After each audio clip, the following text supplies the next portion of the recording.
Faith here with your podcast Welcome Toast. As Irma Bombeck said, seize the moment, remember all those women on the Titanic who waved off the dessert cart. Thanks for joining us. You can consume this podcast in 1 bite, 2 bites, or oops, I ate the whole thing. The following encore presentation of the Faith Middleton Food Schmooze is a favorite from our archives. Hope you enjoy this second helping. I got that sunshine in my pocket, got that good soul in my feet. I feel that hot blood in my body when it drops. It's great to have you joining the party on the Faith Middleton Food Schmooze, the place to have a good time. How about this for an exciting lineup? We have for you the recipe. We're ready with this. PBS star Lidia Bastianich. We have her beef in Barolo wine. This is her Italian specialty. Yum. It is unbelievable. We have this idea of using the leftover brisket to make awesome sandwiches. And we have a red wine discovery from the Rhone region of France and a value wine, $20 a bottle. We can't wait to tell you about all that. My treasured food buddies are here, senior contributors Chris Prosperi and Alex Province. So let's start with the Lidia Bastianich recipe, which is her Italian beef in Barolo wine. This is so amazing. We've talked about this before. Lidia was on our launch of the new Food Schmooze. And we said to you, we're going to hold the recipe because we want you to use it for Christmas and Hanukkah. You perhaps could make it on New Year's Eve. So if you go to the website, you will find it. Before we get to that recipe, we are so excited because we are on iTunes. We are on Android. So all you have to do is go to our homepage and sign up for it. And then the podcast will come to you every single week with all of our tips and restaurants and wines and a good time. Go to foodschmooze.org. Schmooze is spelled like school, S-C-H. foodschmooze.org and just click on subscribe and you are on your way. All right, let's get into the beef with Barolo. We just ate the dish and it is is it the wine? So soft is it and falling apart, succulent. The wine in the heat, it becomes like a red velvet sauce. Like a demi-glace. It is unbelievable. This is one of the most seductive things, and I think possibly the best thing we've ever eaten in our Food Schmooze kitchen. 250-degree oven, or even she said you could do it in the slow cooker or the crock pot. On a Sunday? If you go to foodschmooze.org, you will see that this is posted with this picture that will make you go wild. Also, on Facebook, Faith Middleton Food Schmooze, we have got a link to the recipe, and so we're all covered on that. Okay, Chris, will you walk us through it? So a chunk of beef, and she gives some suggestions like flat iron or chuck. I go with you, and I think brisket would be, right, for the holidays would be an amazing piece of beef to do. Sure, any one of those. Yeah. And then basically season it. You get some onions, some carrots, some celery, garlic, rosemary, sage, a little bit of nutmeg, some black pepper, and then this is that little flavor thing is the porcini mushrooms, the dried porcini mushrooms. It has not a lot, just enough to give that sauce that flavor. So the fresh porcini mushrooms would cost you a fortune. Oh my gosh. The dried porcini mushrooms, all of us can afford, so that's a great thing. And you can get them in Stop and Shop. You can get porcini powder too, which is a great thing and even less expensive than the actual mushrooms, but either or. And then it has 2 bottles of Barolo wine, and Alex had a great tip for this one because Barolos can be a little pricey, and that's to get a Barolo that's not really a Barolo, but kind of a Barolo. And that's, what's the name of the wine? Nebbiolo. They're way less money than a Barolo. So you go into your wine store and you say a Nebbiolo because that is at the root of the Barolo wine. And there you go. Yep. Alex, what would you spend for a bottle of wine cooking like that? $10-15. Yeah, so it's a lot less. And then some beef broth. And when I made it, I used my favorite brand's Kitchen Basics, but there's so many good ones in the supermarket now, right? In the Permalot boxes.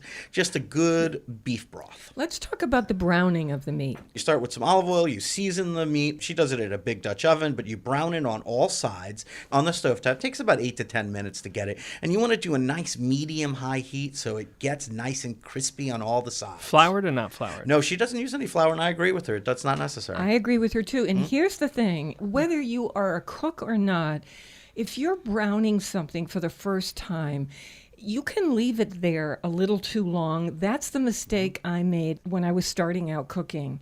Chris, can you give us a tip on that? Yeah, and it's either that too long or people try to do it too high. And that could be dangerous too. So you don't want to go like ultra high. You don't want to have it cranked all the way up. Somewhere between medium and medium high is where you want it. Keep an eye on it, you know. I always say cook with your ears too. You'll hear it. So the pan is nice and hot. It's sizzling, right? The oil is sizzling when you put it in there. It makes that crackling noise. Is it smoking? It barely. See, that's the other thing too. When you put the meat in there, you don't want big clouds of smoke coming out of it. Just you want to see a couple wisps of smoke coming off the pan. And then you put the meat in, and then you hear that crackling. And you want to hear that at a steady pace. If it gets too loud and too fast, you know to turn it down, right? So just use your ears as one of the senses as well as your eyes. And after it's browned, here comes the assembly of things into that pot. Take the meat out, put it on a little plate, let it rest for a couple of minutes while you throw into the pan the onions, the carrots, the celery, the garlic. You cook that for a few minutes, then you add the rosemary, sage, nutmeg, peppercorn, and porcinis. A little bit of salt goes in. You mix that all together. You cook it for a couple of minutes, and then you start putting in your wine. You glug two bottles of wine. You put your beef broth in it. Then you put minus a glass. Yeah, and then or two if you're using that good wine. And then you put your big chunk of beef seared off already in there. Done. And two things. Lid on. Yeah, lid on. One of two things. One, you can now take this oven-proof pan and put it in the oven. Or if you want, at the point of those vegetables being cooked, put your wine in, and then take your beef, put it in a slow cooker, and then take all that stuff and pour it right on top. Put the lid on it, snap it on low. 6 to 8 hours later, you're done. Chris and I agree about this. Chris has 10 slow cookers. 14.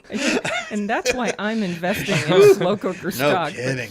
Chris has and uses them constantly. One size will do. You just always want to make sure that any liquid, you're at least at the halfway point in the size of your slow cooker. But in any case, you can do this in the slow cooker. I agree with Chris. I would do it this way. And when Lidia Bastianich was on our launch show for the new Food Schmooze, she agreed with us and she said, absolutely, you can do it in the slow cooker.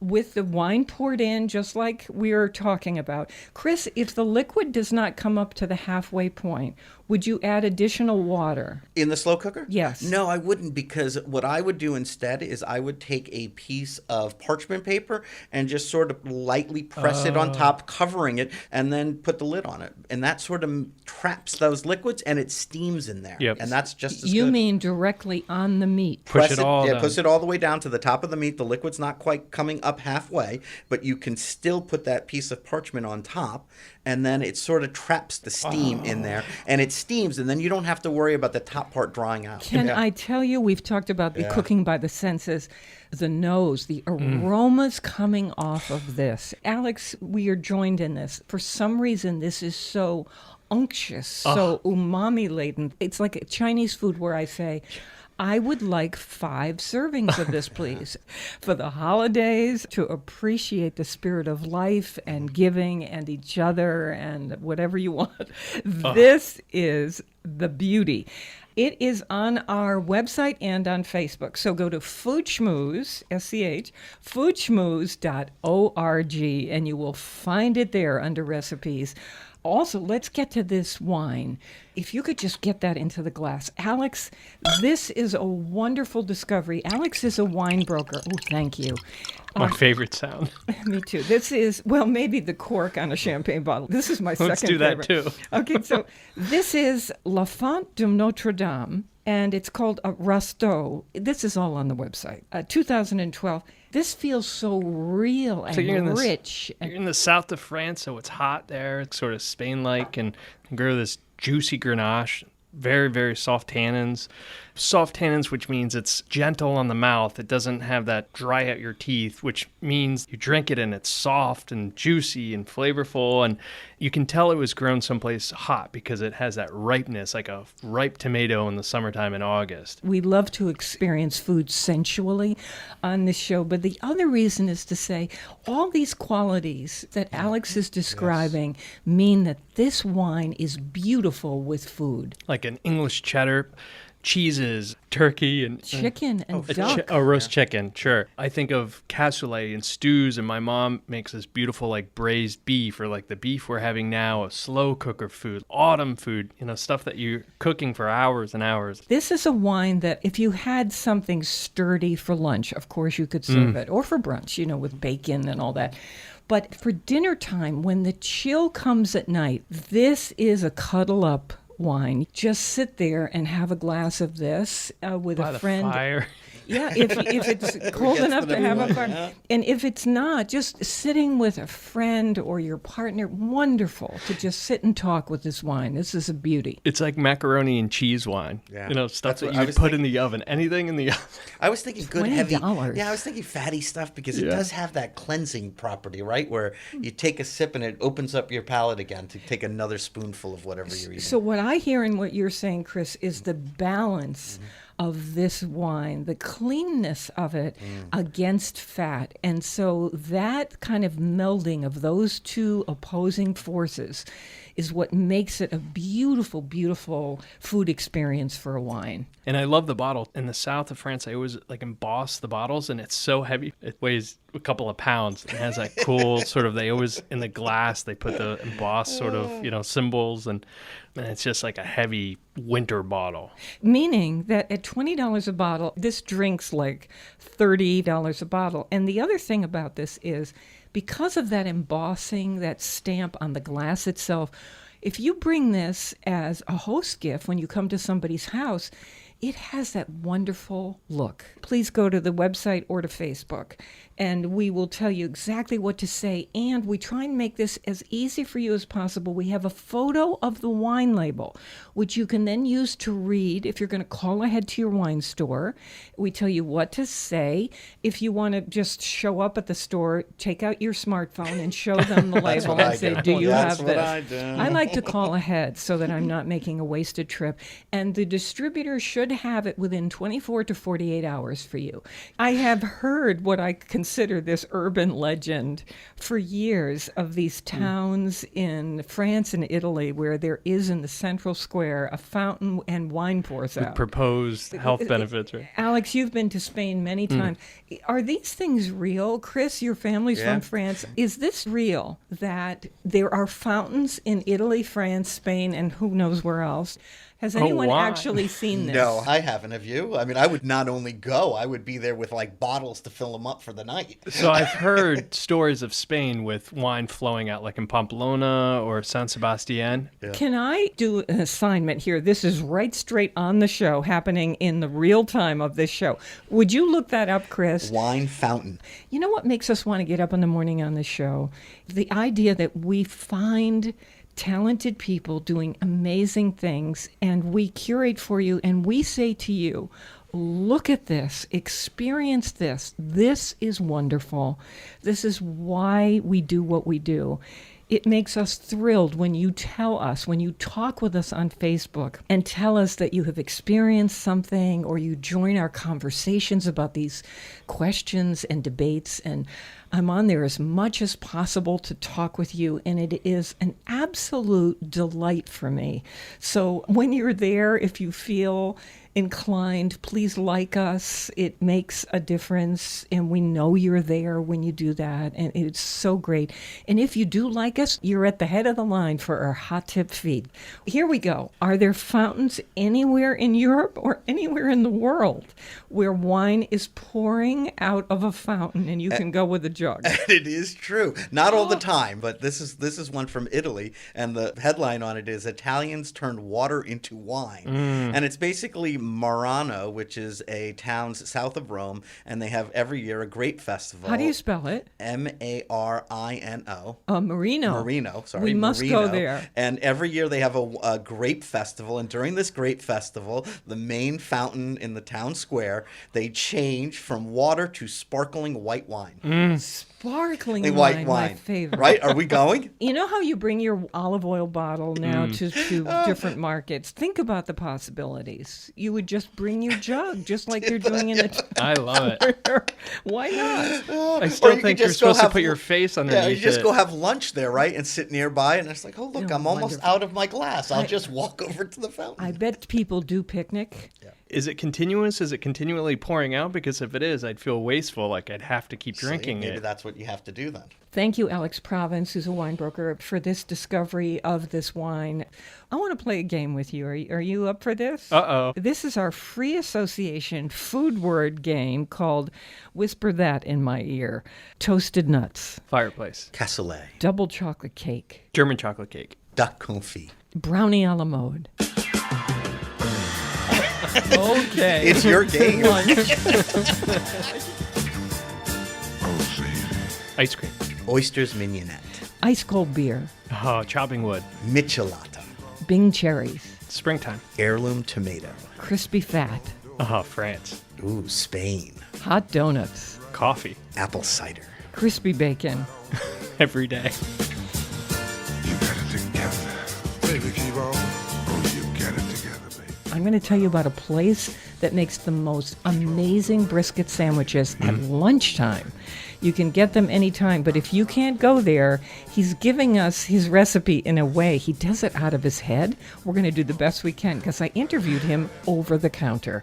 More mouth-watering conversation and fun ahead on the Faith Middleton Food Schmooze. I hope you will make a charitable contribution to feed the hungry. We're online now at foodschmooze.org and get our new iTunes Android podcast on the homepage. Subscribe. We'll be right back. I've got to keep you pleased in every way I can. Gonna give you all of me as much as you can stand. Make love to you right now, that's all I want to do.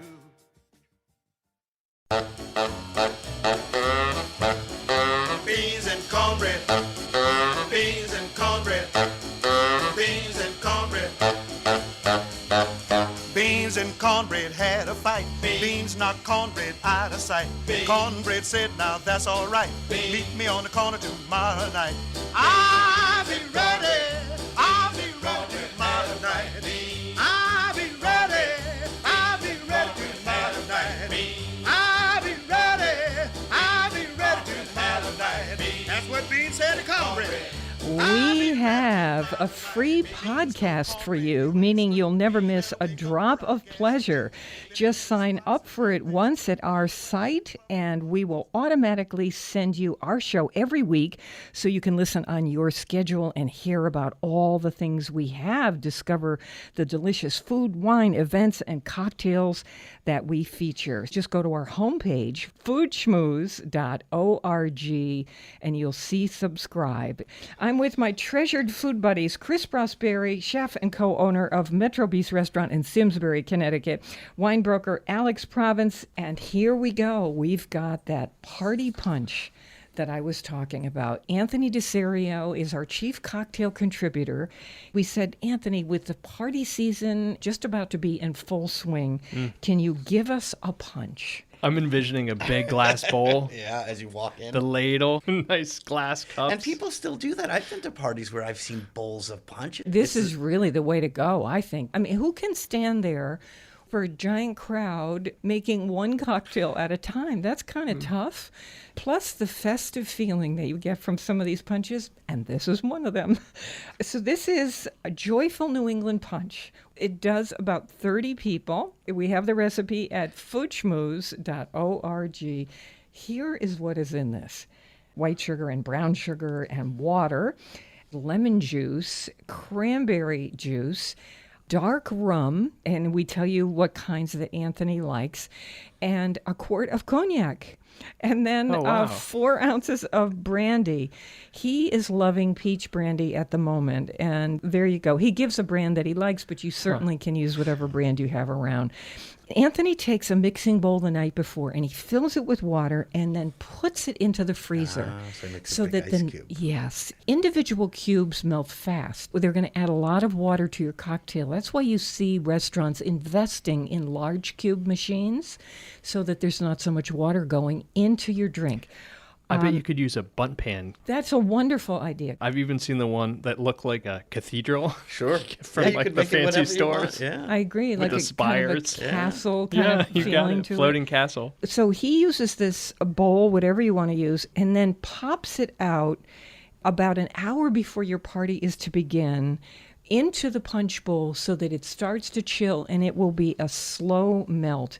Essentially, you just dissolve the sugar in some water into this big bowl and then add the rest, the lemon, cranberry, the rum, and the brandies, and some more water. He adds that big block of ice. Then you're set to ladle this. And I'm not going to kid you, this packs a wallop. And so I say this is something best served for the neighborhood when people can walk over Smart. and especially walk home. I always shop in those secondhand stores, and I always see the punch bowls. And I found one, I don't know, about a year or so ago, and I bought it. And what I noticed is the cups, which is why it drew me to this. Yeah, They're the not little these- handles. Yeah, and they're not. And then I was like, of course they are, because if you're drinking this punch, you're not going to want like our modern day glasses are. I don't even know, a pint, right? The big glasses. I mean, the old school punch bowl came with its own glasses, and those glasses were like these little, I don't even know, 2 ounce, little 3 things. ounce little cups. And Reminds me of the Griswold family Christmas when he's dumping Yeah. his like, thing in the punch bowl with Yeah, eggnog. but, right, but those are the cool things about those kind of going retro and those things, Yeah. and going to find those like. How much cool did you pay punch for bowls. it? Oh, it was not. That's why I love shopping in these stores. I don't know. The whole set was like $25. Wow. In a pinch, I have a set of those giant stainless steel bowls that come down in size, so there are 4 that nestle into each other. When I'm stuck, if I don't have that nice little glass punch bowl, I will use one of my big giant stainless steel bowls because nobody cares. And this is the kind of thing on the table where people can serve themselves, and you're going to hope that everybody's in league with drinking responsibly. And it is delicious. It is joyful New England punch, and I it like is the name. based on a recipe from the 1700s. So cool. I think it explains the brilliance of the United States Constitution. Sure. Because it's from it's from Philadelphia. We did actually. that. We wrote that around a punch bowl. Yeah. Maybe that's what we need. We need to bring in punch bowls into Congress. Big ones. All right. It is the season of Hanukkah and Christmas and Kwanzaa and New Year's, whatever holiday, Love it. Three Kings, whatever holiday you celebrate, we're in there with you. I love to learn about these new holidays. I wonder if anyone's going to saber a bottle. You This is showed the them how. This is the time of year to do it. If they This do, I hope they tell us. You bring your whole party outside, right? Don't do this inside. It is so much fun, and we have a video online of us doing this, getting a lesson from, who better, Jacques Pepin. He gave us a lesson in how to do this. It is so easy. It's only 2 minutes long, this video, and talk about a knockout start to a party. Unfortunately, you have to say to people, put your coats back on.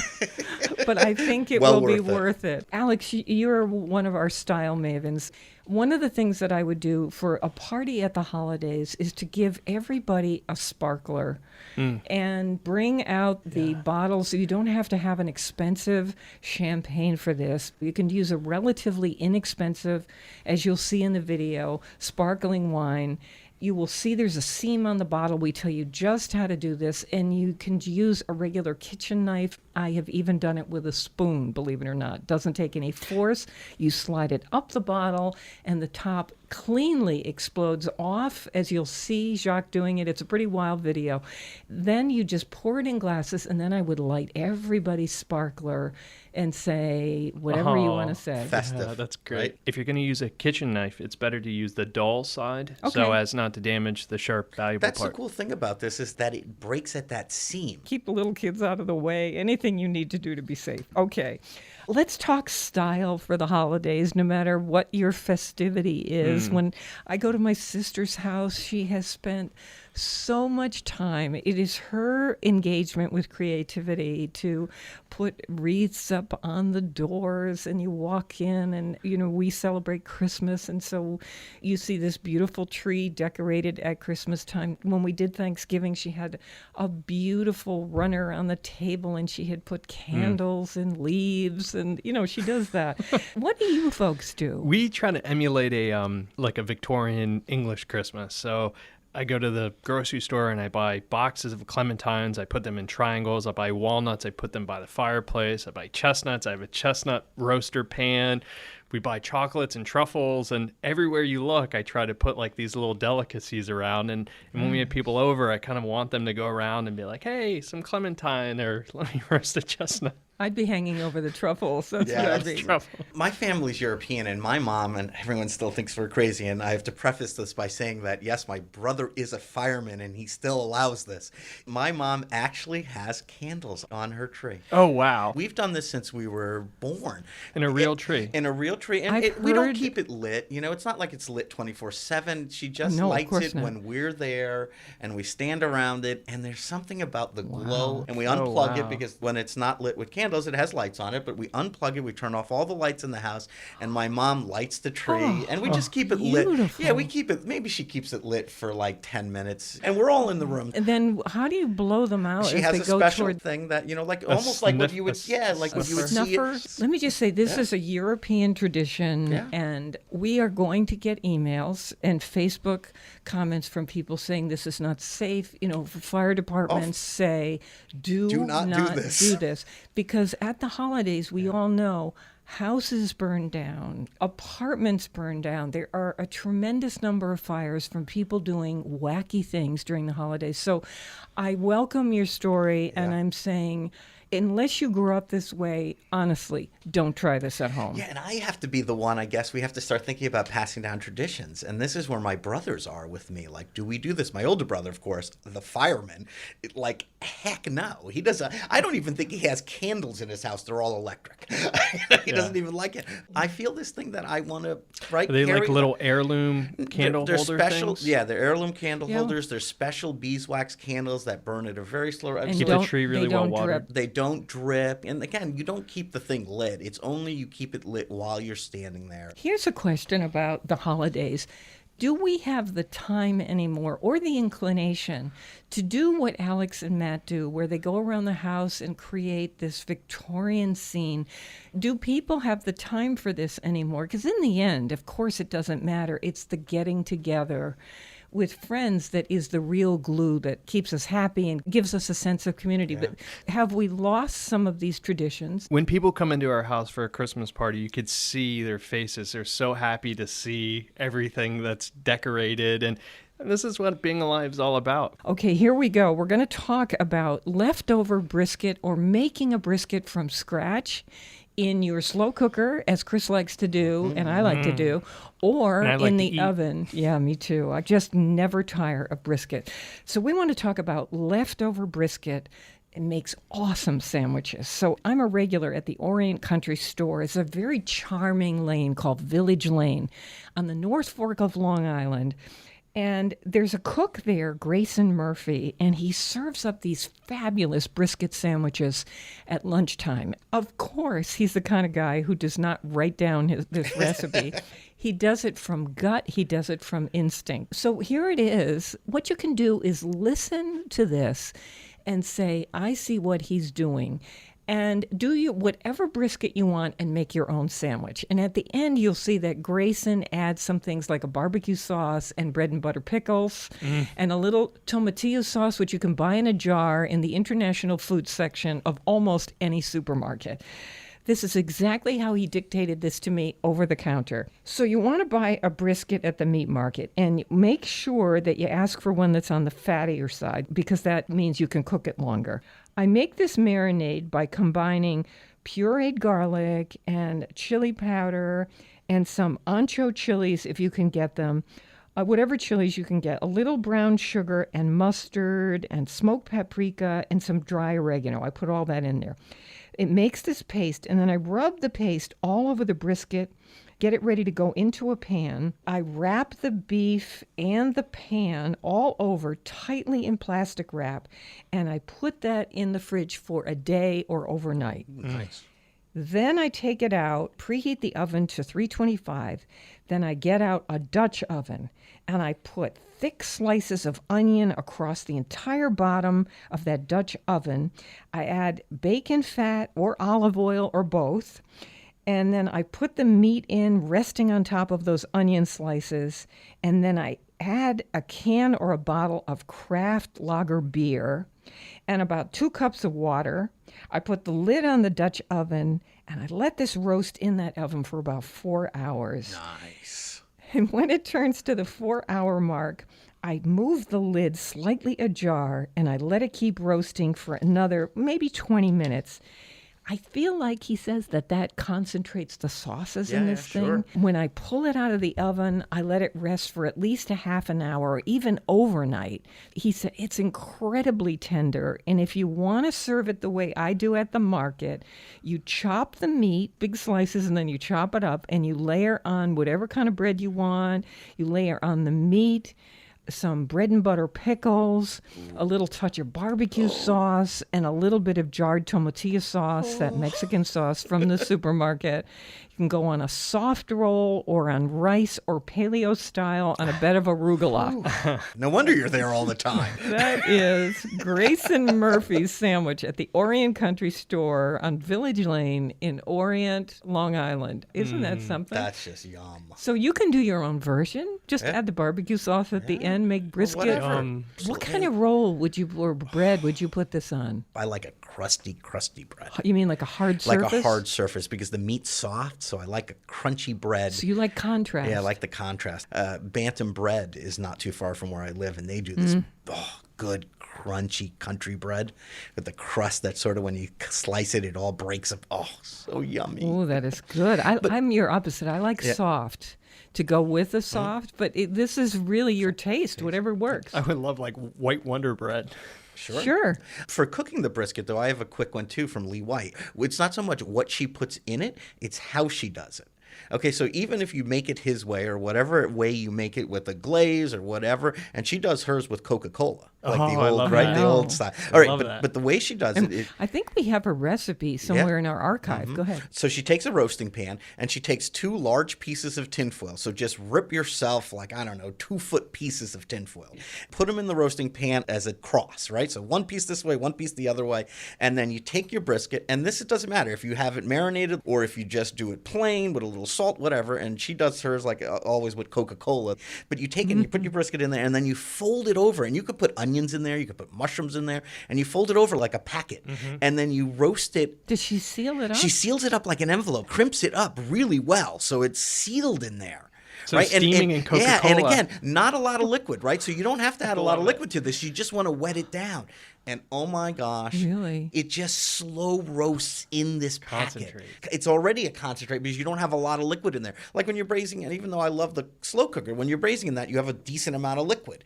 This, you have such a small amount of liquid in it, whether it be barbecue sauce or just the juice from the onions, that it's sealed in there, and all those juices sort of, I'm telling you, I've had it a dozen times at Lee White's house, and every time I have it, I go, oh my gosh, this is the best brisket I've ever had. Well, I'm calling her up. So, how come I haven't had that? And then I take that home, and just like your friend does, chop it all up, and then I do like a grilled cheese sandwich with it, with that crusty bread. Chop it or peel, like sort of fork it apart? I chop it because that's the best way to eat brisket, because it's tough. When I say you cook it perfectly, it's hard to slice. Well, it comes off in shreds. Yeah. That's how I like it. So, I do too. I like it that way too. Well, listen, for brisket. the ultimate brisket recipe, we have on the website, Lidia Bastianich, beef in Barolo sauce, Italian style, as only she can do it. 2 bottles of Barolo roasting in there. It is at our website, foodschmooze.org. And also we'll do a link, of course, on Facebook, Faith Middleton Food Schmooze. Chris, that was terrific. And if you have leftovers, it's not likely in my house, then the next day, brisket sandwiches. Try Lee White's style or Chris's style, whatever recipe you're going to use. Unbelievable sandwiches.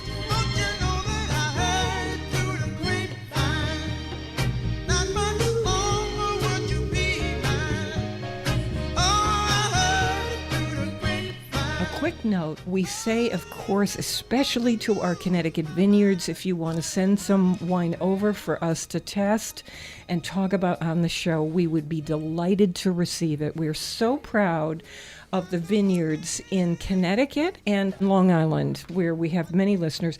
Just terrific. And each year they get better and better as they figure out the grapes and the climate, that recipe that makes for great wine. A lot of winemakers, don't you feel, come in with an imposition. They say, I want to grow this grape. And then they figure out that that soil in that spot and the climate, not necessarily conducive, and then they hit on it. They say, wow, we can actually grow Pinot Noir here, or a Riesling, or whatever it might be. Look at New York State. Gorgeous wines coming from there, too. It's sort of a learning experience. They start, and after a couple of years, they figure something else out, and, it grows and evolves and turns into something. I always say 100 years from now, we're going to look back and be like, oh, my gosh, we're living in a time when this stuff's being first planted in 500 years. This is farming, right? I hear my farmers of just vegetable farmers say to me, oh, this crop didn't work out so well because I tried planting it over here and I never did that and it didn't work out. Or I moved this crop to this site and wow, look at what I got. So these farmers are finding out what grows best in whatever land that they're farming. I'm with Alex Province and Chris Prosperi, senior contributors on the show. Alex and I have been to a restaurant. I've been there several times, and we had the rotisserie chicken with the juice dripping into the potatoes. Oh, my gosh. This is rotisserie Georgette on the Upper East Side.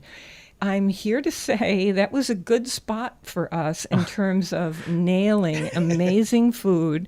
It's relaxed, but a little elegant, and these rotisseries with these chickens and ducks and things dripping and going around. Juices on potatoes. We love the local. Please support your local food growers and food makers for on-demand podcast delivery of the Food Schmooze Party every week.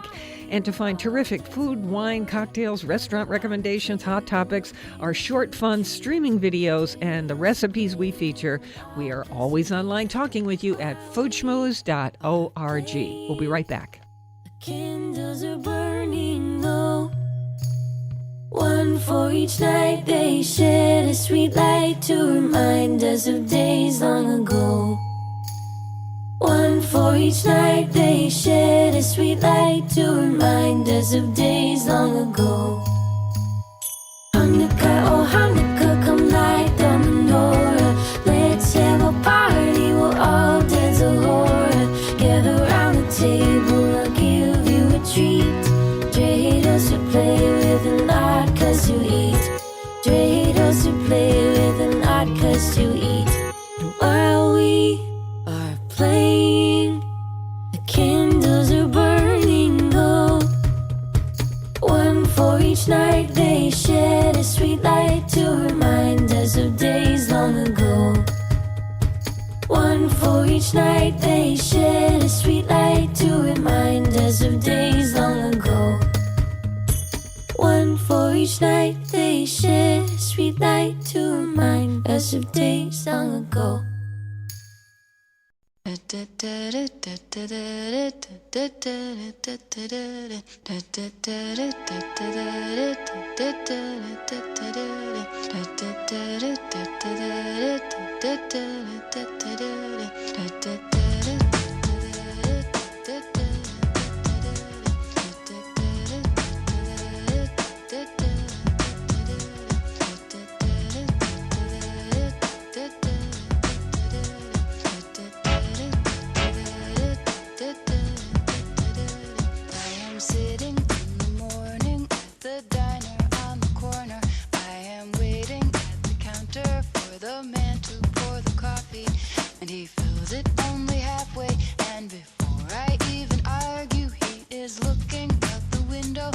Somebody coming in.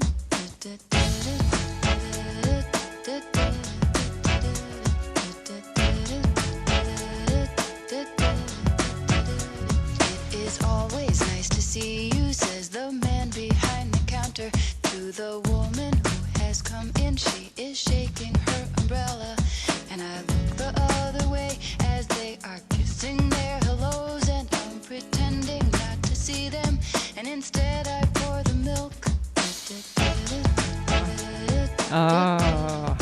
not listen to Suzanne Vega. This is the Food Schmooze Party, offering the richness of life and coming to you in Connecticut, Rhode Island, Massachusetts, and New York, including Westchester County, the East End of Long Island, and of course the Hamptons. To hear the show on WNPR, we air Thursdays at 3 and Saturdays at noon. Podcasts and our new curated recommendations are always online at foodschmooze.org. Sign up for our free podcast. It's right there on the homepage. Just subscribe. And of course, you can talk with us on Facebook too. Search Faith Middleton. I am with Alex Province and Chris Prosperi here on the Food Schmooze. We mentioned brunch and leftovers and how you can use some leftover meat, leftover vegetables. Chris even has a way to use leftover mashed potatoes. They're a great leftover. You can make soups out of them. There's so much stuff you can do with leftover mashed potatoes. Soup? Oh, sure. Okay, a real quick lesson on mashed potato soup. I do this all the time. Like potato soup? Yeah, and it already has cream and butter in it, and it's already seasoned. So really, all you have to do, if you wanted to make a potato leek soup, is take a leek, clean it, chop it up, saute it, just a little bit of oil, if any, just a little water to steam it. And then all you would do is add some broth. It can be chicken broth or vegetable broth or whatever. The box stuff is fine. And let that simmer in there. And then add your mashed potatoes and take a little immersion blender and puree it up a little bit. It goes real quick and you have instant potato leek soup. That's why I always make extra. But for the mashed potato pancakes, what I do is take my mashed potatoes cold, right? They're left over cold from the refrigerator. And all I do is take a couple egg yolks, whip them up, throw them in there. And then you can use flour or rice flour or cornstarch or matzo meal, whatever, just to tighten it up a little bit. And this is just by eye. You want to be able to... As a binder? Yeah, so let's say you have a couple cups of mashed potatoes, 2 egg yolks, just whip it in there. There's the and binder. Then, and then the flour or the matzo meal, whatever you use, just to dry it up a little bit to make these little cakes. And here's where you could add in a seasoning. So for me, I love, for instance, curry. I love Asian sauces. I would put a little bit of that in there to flavor these. Scallions. My mom uses flat leaf parsley. Parsley. And then how do you cook them, Chris? And then just take a hot, and I always like to use nonstick for this. Put a little bit of oil in the bottom,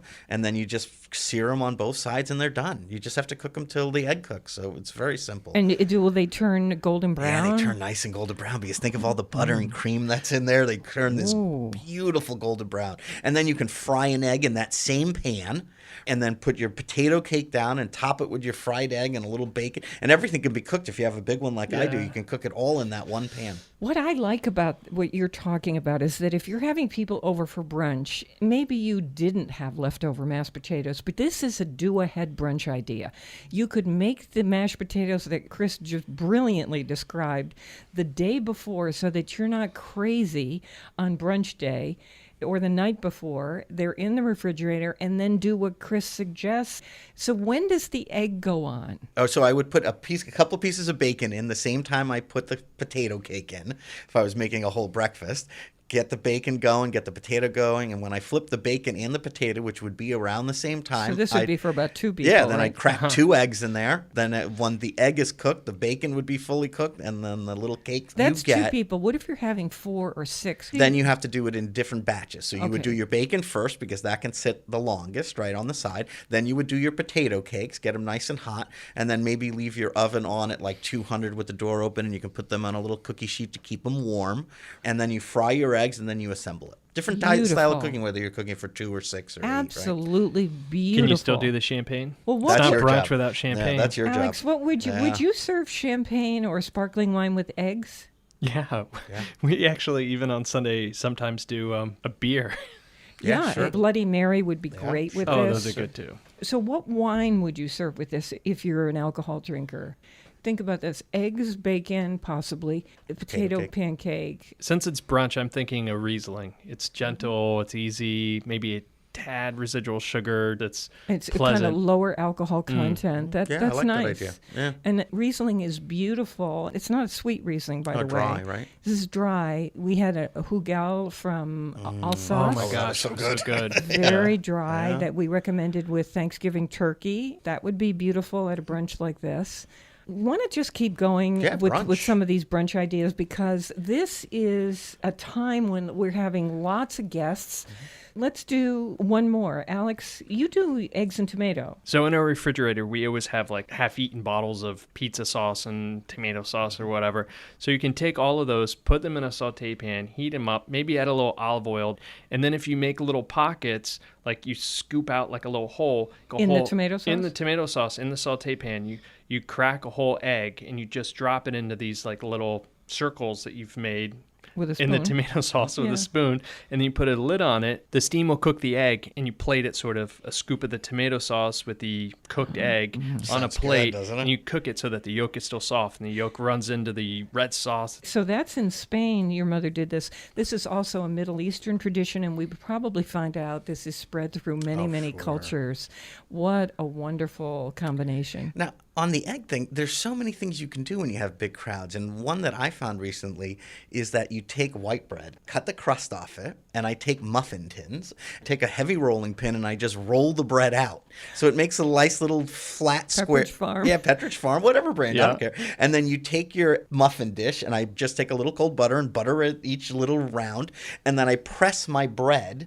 It's like a little cup, it has the points Yeah. of the corners sticking out, and I press it in there good, and then I just put it in a preheated oven at 350 for about 10 minutes, maybe not even 10 Keep an minutes. eye because on it, right? And it's going to go back in the oven, so I don't want it totally toasted. What I was just the want temperature? It 350, and I just want it toasted lightly, and then I pull it out, and then in that, whatever I have, like some sauteed onions, some bacon, sausage, sure, whatever vegetables, whatever you have, and I put it in each cup, and then I crack an egg on top Yep. of each one. Yep. You could even do tomato sauce, right? Yum. And then little olive oil, salt, and pepper on top. Put them in the oven and bake it to the doneness. If you like the egg, if you like your eggs totally cooked, like a mini quiche. Yeah, it's like a little mini quiche. Or if you like your eggs soft, like I do, just a few minutes. So you pre-cook the bread just a little bit Just a because little you're going to bit. cook it again. Yeah. So, So do it you doesn't want- get soggy from whatever you put on top of it. So you just get it started, just so you can start seeing it brown just the teeniest bit. Then pull it out, put your filling in there, crack an egg. I love the tomato sauce idea. A spoonful tomato on top of each egg. Pop it back in the oven with a little salt and pepper and olive oil. And then, like I said, cook it to whatever. If you like your eggs on the softer side, pull it out in 5 minutes. If you like your eggs totally cooked, pull it out in like 10, 15 minutes, right? Love that. So Right? this is not something, though, for people who all have various Food opinions. allergies. No, opinions about how they want their eggs done, because these are all going to Cook at the same time, I guess. Yeah, that's... When you have people over your house, it allows you to cook stuff you otherwise wouldn't cook, like pancakes. Like, for just Matt and I, it's difficult to make a batch of pancakes, but you have people over, you can make French everyone's getting toast. French toast. Bring and- out the waffle iron. Oh, yeah. I was watching Jacques Pepin on CPTV, and there was a scene where he had gone to the woman who lives down the road from him and sells eggs. The eggs are very beautiful, and they're so fresh. And he said, when you're cracking an egg, don't do that thing with a knife or crack it on the edge of a dish, because if there is any kind of bacteria on the outside of the shell, that will introduce it to the inside. Lightly tap it on the counter surface and then split it apart with your thumbs. Easy. And then you That's just sort of a great health safety tip. Yeah, I used to raise chickens. My brother and I, the eggs that they lay from a free range chicken that's not eating chicken food, that's actually eating ants and, worms, is something you can't get in the grocery store. It's absolutely incredible. I The have 12 color yeah. is unbelievable. It's orange. Let me ask you something. Chris, you went to cooking school. Do they teach you about this kind of thing in cooking school, about how to raise chickens, which would then mean if you were going to eat those chickens or the eggs that they lay? And do you think they should? Oh my gosh, should they? Yeah. And you know what? There's schools, high schools here in New Haven. It's called Common Ground. And they're teaching the kids that the chicken lays the egg, and then the egg comes in the kitchen, and this is what we do to clean the egg and then we cook the egg, and they're seeing what a real egg tastes like. Now, in cooking schools, even the big ones, they've become so homogenous and so machine-like. It's a business, product in, product out, and they skip that. Well, modern Lydia was life. talking about that. Remember how she grew up on the farm and grabbed real milk and real eggs? And if you put a real egg that you raise yourself versus a grocery store egg, and you taste them both. They look different. They taste differently from each other. They're not the same. Alex, you went online to learn how to do this? They came in the mail. Yeah, that's the You funniest thing, You go right? online. They literally you, come you in the mail. Buy the chickens. The post office calls you. They give you this box that's tray. peeping. Yeah, it's a tray like. It's a tray with peeping birds. You bring them home. They're 1 day old. Put them in a box with a light. You feed them and you take care of them. And about a year later, they lay tiny eggs called peewees. And then, a year in, they get bigger and bigger. And they're just unbelievable. We had Americana, so they're that gorgeous sort of green. We had... they're so beautiful. Oh, my chickens. gosh. There's a great Swiss restaurant in New York called Trestle on 10th. And they have the most gorgeous, giant photographs of chickens that so were cute. Happy photographed chickens. in a studio and are beautifully lit and so magnificent. We're on WNPR Thursdays at 3, Saturdays at noon. Weekdays, hear my 60-second food schmoozes. Join the conversation with us. We're always up for a good time online at foodschmooze.org. Of course, on Facebook at Faith Middleton. Until our next party, eat, drink, and be merry in New Haven, I'm Faith Middleton. Everybody eats when they come to mind.